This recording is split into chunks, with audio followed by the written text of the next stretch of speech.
Hello दोस्तों, welcome to back my YouTube channel. तो जैसे कि हमारा फीडर थ्योरी का फुल कोर्स यहाँ पे चल रहा है और आज का लेक्चर नंबर हमारा 3 होगा और चैप्टर सेकंड होगा हमारा। तो जैसे देखिए यहाँ पे हम अगला चलिए, जैसे इसे पिछला क्लास में हम क्लास किए थे मेजरमेंट एंड मेजरिंग टूल्स। तो इसी में से हम इसका अगला पॉइंट करेंगे कैलिपर्स। कैलिपर्स क्या है? कैलिपर्स देखिए, कैलिपर्स जो है अप्रत्यक्ष मापी है, यानी इनडायरेक्ट मेजरिंग टूल्स है। और इसका प्रयोग जो है वो स्टील रूल की सहायता से किसी जॉब की लंबाई, चौड़ाई, मोटाई और व्यास आदि माप लेने के लिए किया जाता है। देखिए क्लिपर्स, यहाँ पे हमारा इंट्रोडक्शन क्या बोल रहा है कि क्लिपर्स एक अप्रत्यक्ष मापी औजार है। कौन सा टूल है? मतलब औजार है। कौन सा टूल है? अप्रत्यक्ष मापी यानी इनडायरेक्ट मेजरिंग टूल। इसका प्रयोग स्टील रूल की सहायता से किसी जॉब की लंबाई, चौड़ाई, मोटाई और व्यास आदि माप लेने के लिए किया जाता है। तो ये पॉइंट आपको क्लियर हो गया होगा कि कैलिपर्स क्या है, और साइज भी पता चल गया होगा कौन क्या क्या साइज मापते हैं। तो चलिए इसके बाद इसका देखिए कैलिपर्स का मटेरियल देखते हैं कि क्या चीज़ से बनाया जाता है। देखिए कैलिपर्स हमारा जो पराया होती है वो है कार्बन स्टील और माइंड स्टील से बनाई जाती है। कौन सी मतलब मटेरियल होती है कैलिपर्स की? तो कैलिपर्स जो होती है वो मटेरियल उसका होता है हाई कार्बन स्टील यानी HCS, और माइंड स्टील यानी माइंड स्टील MS फ्लैट जिसे बोलते हैं। देखिए इसके माप लेने वाले सीरो यानी गेजिंग पॉइंट को हार्ड और टेम्पर मतलब किया जाता है। देखिए जैसे इस इनके जो माप लेने के लिए सीरो को दोनों सीरो को जो क्या किया जाता है उसको हार्ड और टेम्पर किया जाता है, जिसे हम हाई कार्बन स्टील कैलिपर्स को, जैसे हम हाई कार्बन स्टील के वाले कैलिपर्स को मतलब उसमें रखते हैं। जैसे देखिए यहाँ पे एक पॉइंट भी बन सकता है कि हाई कार्बन स्टील मतलब हाई कार्बन स्टील में क्या किया जाता है? हार्ड और टेम्पर किया जाता है। और केस हार्ड माइंड स्टील वाले कैलिपर्स को कर दिया जाता है। देखिए केस हार्ड किसको किया जाता है? माइंड स्टील वाले को। माइंड स्टील में क्या किया जाता है? केस हार्ड, और हाई कार्बन स्टील में हार्ड और टेम्पर। देखिए यहाँ पे एक पॉइंट आप लोग ध्यान में रखिएगा कि हाई कार्बन स्टील में हार्ड और टेम्पर किया जाता है और माइंड स्टील में केस और हार्ड किया जाता है। तो इतना आपको पॉइंट क्लियर हो गया होगा। मटेरियल भी इसका पूरा अच्छी तरह से क्लियर हो गया होगा। अब चलते हैं अगला, साइज इसका देखेंगे। साइज कहाँ से कहाँ तक लिया जाता है? देखिए कैलिपर्स का साइज उसकी पिवोट पिन या रिवट के सेंटर से गेजिंग पॉइंट तक की दूरी से लिया जाता है। कैलिपर्स का साइज कैसे लिया जाता है? कैलिपर्स का साइज उसकी पिवट पिन जो होती है ना, या रिवट के सेंटर से गेजिंग पॉइंट तक की दूरी से लिया जाता है। तो चलिए आपको साइज भी क्लियर हो गया होगा। अगला पॉइंट पे चलते हैं। यहाँ पे देखिए अगला पॉइंट क्या है? जॉइंट्स के प्रकार, टाइप्स ऑफ जॉइंट चलेंगे। जॉइंट्स का प्रकार देखेंगे हम लोग। अगला पॉइंट यही है हमारा। देखिए जॉइंट्स के अनुसार कैलिपर्स निम्नलिखित प्रकार के होते हैं। यहाँ पे क्या बोल रहा है? जॉइंट्स के जो अनुसार हमारी जो कैलिपर्स होती है वो निम्नलिखित प्रकार की होती है। देखिए पहला तो मेरा हो गया फर्म जॉइंट्स कैलिपर। देखिए फर्म जॉइंट्स कैलिपर को हम इस प्रकार के कैलिपर्स की टांगों को एक रिवट और वाशर के द्वारा जोड़ा जाता है। देखिए फर्म जॉइंट कैलिपर्स को हम कैसे मतलब जोड़ते हैं? कैलिपर्स की दोनों टांगों को एक रिवट और वाशर की द्वारा जोड़ते हैं। इस प्रकार के कैलिपर्स का प्रयोग दूसरे प्रकार के कैलिपर्स की अपेक्षा कम किया जाता है। देखिए इस प्रकार की जो कैलिपर्स होती है वो दूसरे प्रकार के कैलिपर्स की अपेक्षा बहुत कम मात्रा में किया जाता है इसका उपयोग। तो ये आपका फर्म जॉइंट कैलिपर्स ये आपको क्लियर हो गया होगा। अब चलते हैं सेकेंड पॉइंट्स, मेरा स्प्रिंग जॉइंट कैलिपर्स है। देखते हैं इसमें क्या है स्प्रिंग जॉइंट्स कैलिपर। देखिए इसमें दिया गया है स्प्रिंग जॉइंट्स कैलिपर में कि स्प्रिंग जॉइंट्स कैलिपर इस प्रकार के कैलिपर्स की दोनों टांगों को एक चपटे स्प्रिंग और एक धुरी यानी पिवट के द्वारा जोड़ा जाता है। इसको खोलने या बंद करने के लिए स्क्रू और नट का प्रयोग किया जाता है। इसको खोलने के लिए क्या चीज़ क्या प्रयोग किया जाता है? स्क्रू और नट का प्रयोग किया जाता है। इस प्रकार के कैलिपर्स वर्कशॉप में अधिकतर प्रयोग में लाए जाते हैं। ये जो कैलिपर्स होती है हमारी वर्कशॉप में अधिकतर प्रयोग में लाया जाता है, क्योंकि इस इनसे जो अधिक ना शुद्धता में माप ली जा सकती है। इसका जो क्यूरेसी है मतलब कि शुद्धता में जो माप इसका जो है ना अधिक ली जा सकती है माप इसका जो है। चलते हैं अगला देखते हैं फिगर। देखिए यहाँ पे दिया गया है। देखिए ये आउटसाइड, ये इनसाइड हुआ और इस ये जेनी हुआ। देखिए ये फिगर आप लोग देखिए। लेंथ भी देखिए, अभी इस चर्चा किए थे हम लेंथ पे कहाँ से कहाँ तक। तो आप लोग देख लीजिए फिगर्स, कैलिपर्स की ये फिगर है। चलते हैं पहला आउटसाइड कैलिपर्स।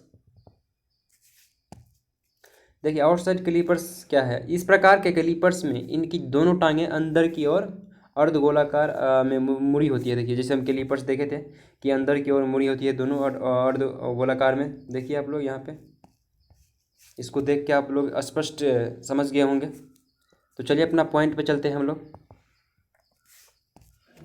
देखिए और इसके बाद यहाँ पे और देखिए इनका अधिकतर प्रयोग किसी जॉब की बाहरी माप लेने के लिए होता है। इसका जो प्रयोग होता है वो क्या होती है, बाहरी माप लेने के लिए प्रयोग होता है। जैसे पूछ दे कि आउटसाइड कैलिपर का प्रयोग क्या है, जॉब की बाहरी माप लेने के लिए प्रयोग किया जाता है।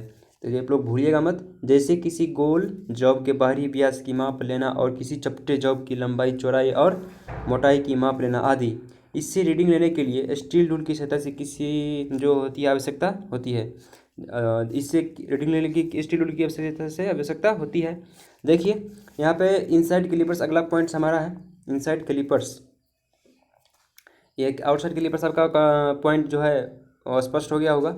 अब चलते हैं इनसाइड कैलिपर। देखिए इस प्रकार के जो कैलिपर्स है इनकी दोनों टांगें जो पॉइंट से बाहर की ओर मुड़ी होती है, बाहर की ओर जो मुड़ी होती है आप लोग देखे भी जस्ट फिगर में। और इनका अधिकतर प्रयोग अंदरूनी माप लेने के लिए किया जाता है। इसका जो बोल दे कि इनसाइड कैलिपर्स का प्रयोग कौन सा माप लेने के लिए प्रयोग किया जाता है, तो अंदरूनी माप। इनसाइड कैलिपर्स का प्रयोग कौन सी माप लेने के लिए प्रयोग किया जाता है, तो अंदरूनी माप। कौन सा माप, अंदरूनी माप। तो आप लोग समझ गए होंगे, इतना क्लियर हो गया होगा। चलते हैं अगला। जैसे किसी जॉब के सुराख के अंदर व्यास माप लेना और किसी जॉब के खांचे की चौड़ाई की माप लेना। तो ये थी। देखिए इससे रीडिंग लेने के लिए स्टील रूल की सहायता की आवश्यकता होती है। देखिए इससे जब भी रीडिंग लेंगे तो हमें ये हमारी जो क्या चीज़ की सहायता लेना पड़ेगा, स्टील रूल की सहायता लेना पड़ेगा। देखिए अगला है हमारा जेनी कैलिपर्स। चलते हैं जेनी कैलिपर्स पे। देखिए जेनी कैलिपर्स क्या है कि इस प्रकार के कैलिपर्स की एक टांग सीधी होती है। समझ, देखिए फिगर में भी दिया गया है, एक टांग सीधी है यहाँ पे, जिसका सिरा तेज धार वाला होता है। सही बात है, पे सही दिया भी गया है। और देखिए दूसरी टांग पॉइंट के अंदर की ओर मुड़ी होती है। देखिए यहाँ पे दिया गया है, पॉइंट अंदर की ओर मुड़ा गया है। और देखिए इसको आउटलेट कैली और हर्माफ्रोडाइट कैलिपर्स के नाम से भी जाना जाता है। इसको कौन कौन नाम से जाना जाता है, हर्माफ्रोडाइट और कैलिपर्स के मतलब आउटलेट कैलिपर्स के नाम से भी जानते हैं। इसका जो अधिकतर प्रयोग होते हैं किसी जॉब के फिनिश किए हुए सिरे से समांतर रेखाएं खींचने के लिए किया जाता है। इसका बोल दे कि जेनी कैलिपर्स का प्रयोग कहाँ किया जाता है, तो इसका अधिकतर प्रयोग किसी जॉब की फिनिश किए हुए सिरे के समांतर रेखा खींचने के लिए किया जाता है। देखिए इसका प्रयोग किसी गोल जॉब का केंद्र ज्ञात करने के लिए भी किया जाता है। इस जो केंद्र गोल जो जॉब है उसका जो केंद्र ज्ञात करेंगे उसमें भी प्रयोग किया जाता है। अब लोग देखिए चित्र में देखेंगे, देख के स्पष्ट हो जाता होगा। देखिए यहाँ पे चित्र में भी दिया गया है। चलिए अगला चलते हैं। अगला पॉइंट्स हमारा क्या है, देखिए कैलिपर्स की सावधानियाँ हैं। क्या है, सावधानियाँ ही, प्रिकॉशंस। देखिए यहाँ पे दिया गया है। देखिए हर एक चीज़ का जो आप जैसे भी किसी के कैलिपर्स अभी पढ़े तो उसका सावधानी क्या है, कैसे यूज़ करना है, क्या नहीं करना है, क्या चीज़ करना है, साफ़ सुथरा रखना है कि क्या नहीं करना है, ये सब मतलब है, ये प्रिकॉशंस हैं। तो चलेंगे। देखिए पहला पॉइंट यहाँ पे हमारा बोल रहा है कि कैलिपर्स का प्रयोग जॉब के साइज़ के अनुसार चयन किया जाता है। कैलिपर्स का प्रयोग मतलब क्या होता है, किस साइज़ के अनुसार, उसके साइज़ के अनुसार चयन करके करना चाहिए। देखिए कैलिपर्स यहाँ पे स्पष्ट शब्दों में यहाँ पे बोल दिया है, कैलिपर्स का जो प्रयोग होता है वो जॉब के साइज़ के अनुसार चयन करके करना चाहिए। सही बात है। देखिए यहाँ पे दूसरा पॉइंट हमारा है, कभी भी घूमते हुए कार्य पर कैलिपर्स का प्रयोग नहीं करना चाहिए। देखिए यहाँ पे स्पष्ट दिया गया है, कभी भी घूमते हुए कार्य पर कैलिपर्स का प्रयोग नहीं करना चाहिए। और इसके बाद देखिए तीसरा पॉइंट, कैलिपर के गेजिंग पॉइंट को साफ सुथरा और तेज धार वाला रखना चाहिए। यहाँ पे वो भी बोल दिया है। और इसके बाद देखिए पांचवा पॉइंट्स हमारा बोला है कि बिना कार्य के कैलिपर्स को खोलना या बंद नहीं करना चाहिए। देखिए जैसे हम कार्य नहीं है कैलिपर्स का तो उसे बिन मतलब में खोलना और मतलब बंद करना ये कोई मतलब नहीं हुआ, तो उसको नहीं खोलना और बंद करना चाहिए। और अगला देखिए, अगला क्वेश्चन हमारा है, अरे सॉरी पॉइंट्स है कि कैलिपर्स को समायोजित करते समय इसके गेजिंग पॉइंट को जॉब की हार्ड सतहों पर ठोकना नहीं चाहिए। सही बात है। यहाँ पे देखिए स्पष्ट शब्दों में यहाँ पे दिया गया है, तो आप लोग को समझ में आ रहा होगा। प्रिकॉशंस मानी सावधानियाँ, प्रिकॉशंस। देखिए 7वां पॉइंट्स यहाँ पे दिया गया है कि फर्म जॉइंट के कैलिपर्स की जो रिविट ठीक तरह से कसी होनी चाहिए। जो फर्म जॉइंट क्लिपर्स जो होती है उसको जो रिवोट होती है उसको ठीक तरह से कसी होनी चाहिए, जिससे वो ढीला खुले नहीं। यदि वो अधिक कसी हुई है या अधिक ढीली होगी तो माप सही नहीं ली जा सकती है। सही बात है। जैसे हमारा क्लिपर्स अधिक जैसे कसा भी होगा और ढीला भी होगा तो उससे जो माप लेंगे तो हमारा रॉन्ग होगा। तो ये थी हमारी कैलिपर्स पॉइंट हमारा ख़त्म हुआ। अगला पॉइंट चलते हैं ट्राई स्क्वायर। देखिए ट्राई स्क्वायर क्या है।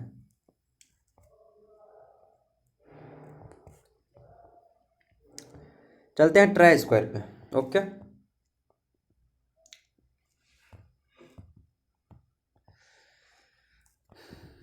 देखिए ट्राई स्क्वायर, अगला पॉइंट हमारा ट्राई स्क्वायर होगा।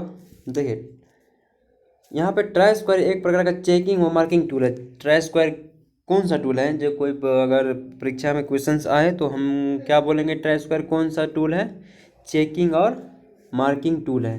समझ गए आप लोग।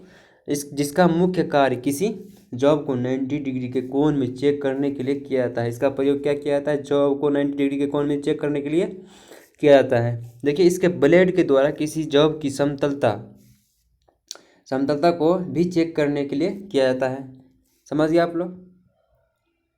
चलिए अगला देखिए, अगला पॉइंट हमारा है कि इसका प्रयोग जो है मार्किंग करते समय 90 डिग्री के कोण में रेखाएं खींचने के लिए भी किया जाता है। इसका जो प्रयोग होता है 90 डिग्री की रेखा जो होती है वो भी खींचने के लिए प्रयोग में लाया जाता है। इसकी जो बनावट में एक ब्लेड होता है, इसकी जो बनावट में क्या होती है, एक ब्लेड होता है और दूसरा स्टॉक होता है। दूसरा क्या होता है, स्टॉक। एक ब्लेड और एक स्टॉक, ये लोग आप लोग ध्यान रखिएगा। और जिसको मतलब जिनको आपस में 90 डिग्री के कोण में रिवोल्व करके जोड़ दिया जाता है। क्या किया जाता है, जोड़ दिया जाता है। देखिए कुछ ट्राई स्क्वायरों को ब्लेडों पर इंचों मिलीमीटर में निशान बने होते हैं। क्या बने होते हैं, ट्राई स्क्वायर में कुछ कुछ ब्लेडों पर इंच व मिलीमीटर में निशान बने होते हैं। सही बात है, यहाँ पे दिया भी गया है।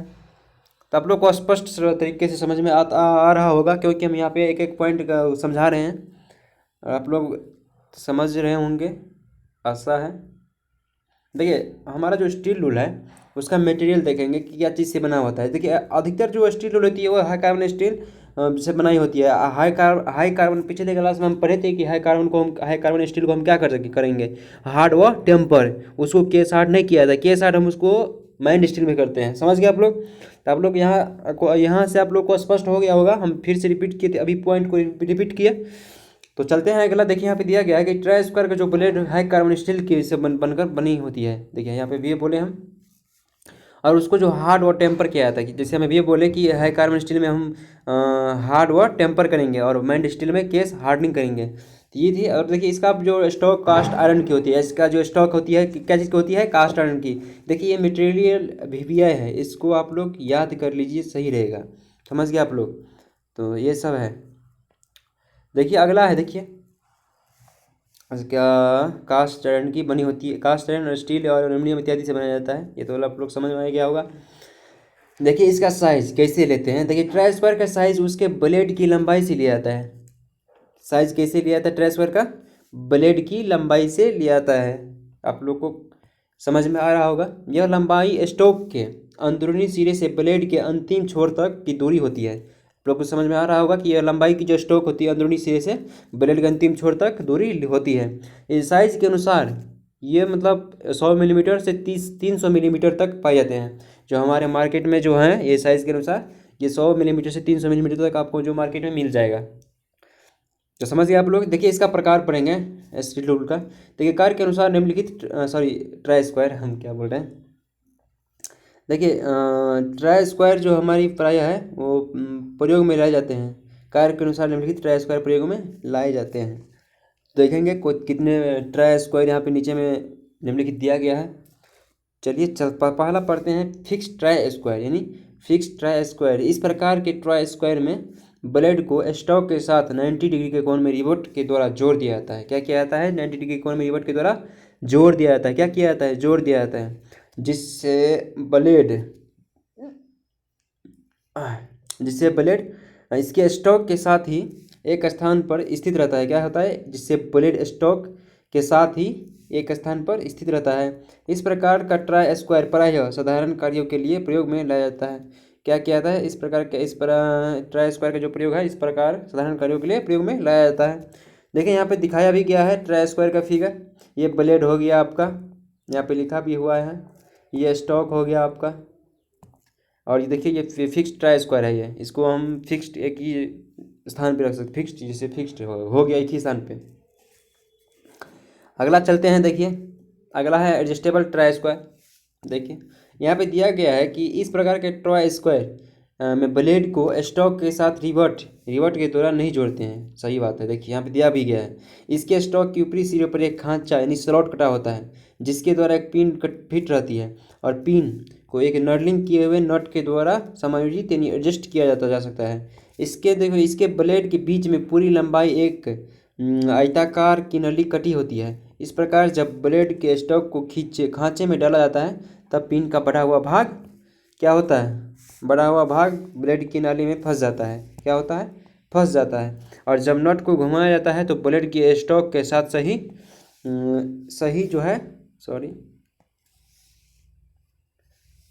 सही जो है यहाँ पे स्थान टाइट कर देता है। इस प्रकार के ट्राई स्क्वायर का प्रयोग वहाँ पर किया जाता है जहाँ पर फिक्स्ड ट्राई स्क्वायर का प्रयोग नहीं किया जा सकता है। देखिए वहाँ जहाँ इस ट्राई स्क्वायर जो प्रयोग वहाँ पर किया जाता है जहाँ पे फिक्स्ड ट्राई स्क्वायर का प्रयोग नहीं किया जाता है। तो आप लोग समझ गए होंगे कहाँ हमको प्रयोग करना है, एडजस्टेबल ट्राई स्क्वायर का प्रयोग कहाँ करना है, जहाँ पर देखिए चेक करने वाली भुजा छोटी हो, जहाँ पर चेक करने वाली भुजा छोटी हो। तो आप लोग देखिए चित्र में, यहाँ पे हम चित्र पे चल रहे हैं। आप देखिए यही है, आपको यही है, आप लोग देख लीजिए, यही है हमारा एडजस्टेबल ट्राई स्क्वायर। देखिए यहाँ पे ये मूवेबल होता है। तो ये थी हमारी ट्राई स्क्वायर। चलिए अगला चलते हैं, देखेंगे अगला क्या है। अगला हमारा ट्राई स्क्वायर है। देखिए ट्राई स्क्वायर चेकिंग, मतलब ट्राई स्क्वायर की शुद्धता जांचना, यानी चेकिंग ट्राई स्क्वायर एक्यूरेसी। देखिए इसको कैसे जांचेंगे कि हमारा ट्राई स्क्वायर सही है, उसको भी हम आगे देखेंगे, फिगर के द्वारा हम समझेंगे। अभी देखिए इसका हम कुछ पॉइंट्स देखते हैं पहले, इसीलिए हम फिगर के साथ पढ़ा रहे हैं कि ताकि समझ में आए। देखिए यहाँ पे दिया गया है कि ट्राई स्क्वायर की शुद्धता की जांच प्रायः या निम्नलिखित तरीकों से की जा सकती है। पहला पॉइंट देखिए, पहला पॉइंट हमारा है कि ट्राई स्क्वायर की शुद्धता को मास्टर ट्राई स्क्वायर के द्वारा चेक किया जा सकता है। क्या किया जाता है, चेक किया जा सकता है, क्योंकि मास्टर ट्राई स्क्वायर का ब्लेड और स्टॉक आपस में बहुत ही शुद्धता में 90 डिग्री में जुड़े रहते हैं। क्या होते हैं, 90 डिग्री में जुड़े रहते हैं। यह तरीका प्रायः वहाँ पर प्रयोग किया पाया जाता है जहाँ पर ट्राई स्क्वायर में अधिक शुद्धता की आवश्यकता होती है। समझ गए आप लोग, पहला पॉइंट आप लोग को तो क्लियर हो गया होगा, कोई डाउट यानी मतलब यहाँ पे कोई डाउट भी नहीं हुआ होगा ये, क्योंकि यहाँ पे स्पष्ट शब्दों में बताया गया है और उसको हम अपने तरीके से समझा भी रहे हैं, पढ़ भी रहे हैं। चलिए देखते हैं आगे, दूसरा पॉइंट्स देखते हैं। देखिए दूसरा पॉइंट यहाँ बोल रहा है कि ट्राई स्क्वायर की शुद्धता की ओर दूसरे तरीके से भी चेक किया जा सकता है। जिसमें देखिए ट्राई स्क्वायर को सरफेस प्लेट के सीधे किनारे वाले सिरे के साथ सटाकर लगाकर सरफेस प्लेट पर ब्लेड के साथ उसकी सीध में एक रेखा खींच लेनी चाहिए। क्या करनी चाहिए, एक रेखा खींच लेनी चाहिए। फिर ट्राई स्क्वायर को पलटकर विपरीत स्थिति में ट्राई स्क्वायर को रखकर पहली खींची हुई रेखा के साथ ब्लेड की सीधी में दूसरी रेखा के खींच देनी चाहिए। इसके पश्चात ट्राई स्क्वायर को हटाकर चेक कर लेना चाहिए कि खींची हुई दोनों रेखाएं एक दूसरे के समांतर है कि नहीं। यहाँ पे देखिए यदि दोनों रेखाएं समांतर होगी तो समझ लेना चाहिए कि ट्राई स्क्वायर हमारी शुद्ध है, और यदि रेखाएं समांतर नहीं है तो ट्राई स्क्वायर गलत होगा। सही है, अतः देखिए यहाँ पे उसका प्रयोग नहीं करना चाहिए, जो गलत सेट स्क्वायर हमें होगी वहाँ पे नहीं करना। देखिए यहाँ पे देखिए दिखाया गया है, यहाँ पे सरफेस प्लेट पे दिखाया गया है स्पष्ट तरीकों से यहाँ पे फिगर, इसीलिए हम देखिए फिगर आप बार बार आपको दिखाते हैं कोई भी टॉपिक पढ़ाने के बाद, तो आप लोगों को समझ में आ रहा होगा, इसमें कोई दिक्कत है नहीं। चलते हैं अगला पॉइंट चलते हैं। देखिए अगला पॉइंट्स है हमारा क्या है, ट्राई स्क्वायर के उपयोग यानी यूजेज ऑफ ट्राई स्क्वायर, यहाँ पे दिया गया है। देखिए ट्राई स्क्वायर का जो प्रयोग है प्रायः निम्नलिखित के लिए किया जाता है, नीचे लिखा गया। देखिए पहला पॉइंट हमारा यहाँ पे है फाइल मशीन की हुई सरफेसों की स्क्वायरनेस चेक करने के लिए। क्या करने के लिए, फाइल या मशीन की हुई सरफेस की स्क्वायरनेस क्या करने के लिए, स्क्वायरनेस चेक करने के लिए क्या आता है। देखिए फाइल, ये दूसरा पॉइंट, फाइल या मशीन की हुई सरफेस की फ्लैटनेस चेक करने के लिए। क्या, फ्लैटनेस चेक करने के लिए वर्कपीस के एज से 90 डिग्री पर लाइनों की मार्किंग करने के लिए। क्या करने के लिए, वर्कपीस के एज से 90 डिग्री पर लाइनों की मार्किंग करने के लिए। यहाँ पे चौथा नंबर में देखिए हमको दिया गया है कि मशीन वॉइस या किसी वर्क होल्डिंग डिवाइस में वर्क पीस को 90 डिग्री की से सेट करने के लिए, समझ गए आप लोग, 90 डिग्री से सेट करने के लिए लो होल्डिंग करके होल्डिंग डिवाइस में। देखिए यहाँ पे दिया गया 5वां पॉइंट्स की स्टील रूल की सहायता से परिशुद्ध माप लेने के लिए, स्टील रूल से की सहायता से परिशुद्ध माप ले सकते हैं लेने के लिए। आप लोग ये यूजेज ऑफ ट्राई स्क्वायर समझ गए होंगे। देखिए ये दिखाया गया है हमको यूजेज, चेकिंग स्क्वायरनेस, यहाँ पे देखिए checking fitness, marking lines eight 90 degree यहाँ पे दिखाया गया कैसे नापना है। देखिए यहाँ पे सब हर एक चीज़ दिखाया गया है। Setting work piece at 90 degree set करके कैसे हम इसको यूज़ कर सकते हैं। देखिए यहाँ पे एक और दिखाया गया है टॉकिंग एक्यूरेट मेजरमेंट, कैसे हम एक्यूरेट मेजरमेंट कर सकते हैं इसका ट्राई स्क्वायर लेकर। ये सब थी हमारी, ये सब दिखाया गया है। और देखिए यहाँ तक, देखिए यहाँ तक ट्राई स्क्वायर तक हम यहाँ पे अगला आज का पॉइंट रखते हैं। और आज के क्लास में इतना ही। अगला हम पढ़ेंगे स्ट्रेट एज। आप लोग पढ़ लीजिएगा थोड़ा बुक में, बहुत थोड़ा बहुत स्ट्रेट एज फर्स्ट रीडिंग दीजिएगा। इसके बाद हम अगला क्लास जो पढ़ाएंगे उसमें हम पढ़ाएंगे ही। तो आज के लिए इतना ही, आज के लिए इतना एंड करते हैं क्लास, आज का class. Thank you, best of luck.